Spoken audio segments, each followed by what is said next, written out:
السلام علیکم ورحمۃ اللہ وبرکاتہ۔ کیسے ہیں دوستوں؟ امید کہ آپ سب خیریت سے ہوں گے۔ بہت دن کے بعد پھر کتابوں کے سمری آپ کے سامنے پیش کرنے کی کوشش کر رہے ہیں۔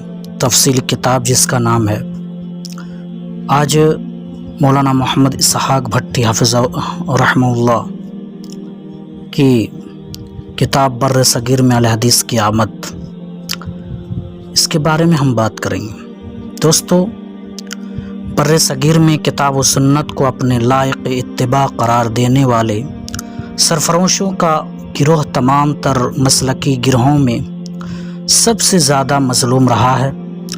ہر کسی نے انہیں پر مشق سخن فرمانے کی کوشش کی ہے۔ بڑے سے بڑے اعتدال پسند ذہنوں کا ذوق بھی اہل حدیث کے معاملے میں بدذوقی کا شکار ہوا ہے۔ اہل حدیث کے بارے میں جو کچھ کہا گیا اور لکھا گیا، اگر کوئی متجسسانہ نقطۂ نظر سے اسے یکجا کرنے کی کوشش کرے تو کئی مجلدات تیار ہو جائیں گے۔ اہل حدیث کے خلاف سب سے زیادہ اس بات کو اچھالا گیا کہ یہ گروہ فقط 150 برس کی پیداوار ہے، درود کا منکر اور نبی کریم صلی اللہ علیہ وسلم کا گستاخ ہے، نعوذ باللہ۔ یہ کتاب اہل حدیث کے متعلق ان بہت سے غلط فہمیوں کا ازالہ کرتی ہے جن کا عام مسلمان شکار ہیں، اور جہاں تک علماء کا تعلق ہے ان کا معاملہ ذرا مختلف ہے۔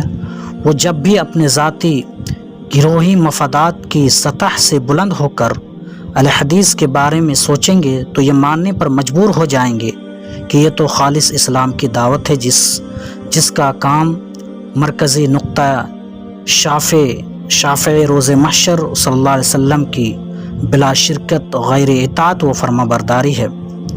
محترم سامعین کرام، اس کتاب میں اہل حدیث کی تعریف، عقیدہ، بر صغیر میں اہل حدیث کی آمد کے کارواں اور اہل حدیث کے اصول و ضوابط کے ساتھ ساتھ اور بہت سارے اہم مضامین کو بالتفصیل بیان کیا گیا ہے۔ آپ اس کتاب میں ان سارے مضامین کو بالتفصیل پڑھ سکتے ہیں، اور پڑھ کر آپ علم کا اپنے اندر اضافہ کر سکتے ہیں۔ تو اس کتاب کو آپ ضرور پڑھیے، بر صغیر میں اہل حدیث کی آمد، کہ ہندوستان، پاکستان، بنگلہ دیش میں اہل حدیث کی آمد کیسے ہوئی۔ اس کتاب میں تمام چیزیں کھل کر بیان کی گئی ہے، جو مولانا محمد اسحاق بھٹی رحمہ اللہ کی کتاب ہے۔ السلام علیکم۔